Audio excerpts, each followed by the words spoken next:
Hey guys, for today's video, I will show you how to install ad blockers on iPhone.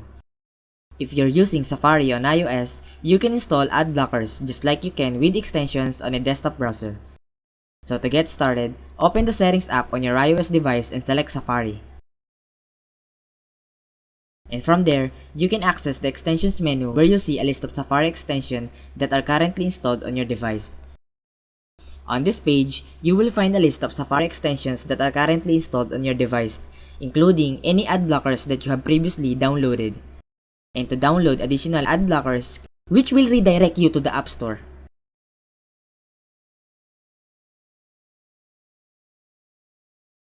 Scroll down a bit until you see a Content Blockers. Swipe to the side until you find AdBlock Plus for Safari. Install AdBlock Plus for Safari by clicking on it in the App Store and turning on the option to block ads after installation.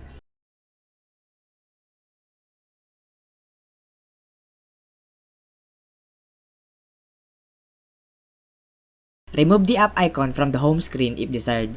Once AdBlock Plus is installed and activated, launch Safari to see that the ads are no longer present. This not only provides a more convenient browsing experience without distractions, but it can also improve the performance of the device while surfing the web. So there you have it. Thank you for watching and please don't forget to subscribe.